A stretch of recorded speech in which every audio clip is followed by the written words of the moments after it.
5 राज्यों में 7 से 30 नवंबर के बीच चुनाव होंगे और 3 दिसंबर को पता चल जाएगा कि किस राज्य में किस पार्टी की सरकार बन रही है। निर्वाचन आयोग ने सोमवार को चुनावी राज्यों की तारीखों का ऐलान कर दिया है। इसके साथ ही भारतीय जनता पार्टी ने भी मध्य प्रदेश, राजस्थान, छत्तीसगढ़ के लिए उम्मीदवारों की नई लिस्ट जारी की है। मध्य प्रदेश के लिए चौथी और छत्तीसगढ़ के लिए दूसरी लिस्ट जारी हो चुकी है। हालांकि राजस्थान में बीजेपी की अब तक पहली ही लिस्ट आई है। राजस्थान में भी पार्टी ने मध्य प्रदेश, छत्तीसगढ़ की तरह सांसदों को विधायकी का चुनाव लड़वाने का फैसला किया है। 3 राज्यों में 4 केंद्रीय मंत्री समेत 18 सांसदों को मैदान में उतारकर बीजेपी ने मुकाबला अब कड़ा कर दिया है। 2018 विधानसभा चुनाव में बीजेपी को इन तीनों ही राज्यों में हार का सामना करना पड़ा था। हालांकि राजस्थान, मध्य प्रदेश में तो फिर भी बीजेपी ने कांग्रेस को कांटे की टक्कर दी थी, लेकिन छत्तीसगढ़ में तो बहुत ही बुरी हालत में भाजपा सिर्फ 15 सीटों से ही जीत सकी थी। इन सभी कांडों की वजह से इस बार पार्टी हर कदम फूंक फूंक कर रख रही है और सांसदों को मैदान में उतारकर ये प्रयोग करने जा रही है। एक बात देखने वाली तो ये भी है कि बीजेपी ने अब तक जिन सीटों के लिए सांसदों का दाव लगाया है, उनमें से ज्यादातर वे सीटें शामिल हैं जिन पर बीजेपी पिछले चुनाव में हार गई थी, या फिर वो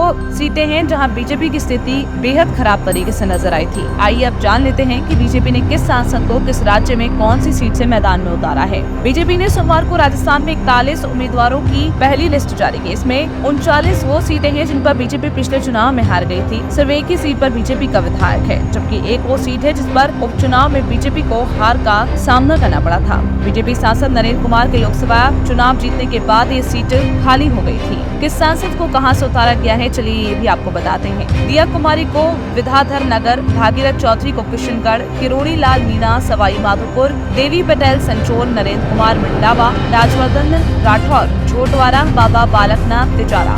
आपको बता दें कि पिछले विधानसभा चुनाव में इन 7 सीटों में से 5 पर बीजेपी हार गई थी। छोटवारा पर पिछली बार कांग्रेस के लालचंद कटारिया जीते थे। इसी के साथ छत्तीसगढ़ की बात करें तो ये भी बता देते हैं कि किसे कहां से सीट मिला है जो बड़े जनप्रतिनिधि हैं। रेणुका सिंह को भरतपुर सोनहत से, बूमदी राय को पथलगांव से, अरुण साफ को लोरमी से, विजय बघेल को पाटन से। वहीं मध्य प्रदेश की बात करें तो मध्य प्रदेश में 17 नवंबर को एक ही चरण में मतदान पूरा होगा। पिछले चुनाव में बीजेपी ने 109 सीटें जीतकर कांग्रेस को कांटे की टक्कर दे दी थी। पार्टी करीब 15 सालों से प्रदेश के विधानसभा चुनाव में जीतती आ रही है, लेकिन 2018 के चुनाव में मिली हार के बाद पार्टी कोई कोताही नहीं बरतना चाह रही है। इस सांसद को कहां से टिकट मिला है, चलिए आपको बताते हैं। नरेंद्र सिंह तोमर को दिल्ली से, प्रहलाद पटेल को नरसिंहपुर से, फग्गन सिंह कुलस्ते को निवास से, राकेश सिंह को जबलपुर पश्चिम से, गणेश सिंह को सतना से, रिद्धि पाठक को सीधी से और उदय प्रताप सिंह को गढ़वारा से टिकट मिला है। विधानसभा चुनाव से जुड़ी हर खबर पर हम आपको अपडेट देते रहेंगे, लेकिन तब तक के लिए आप हमारे चैनल को लाइक, शेयर और सब्सक्राइब करना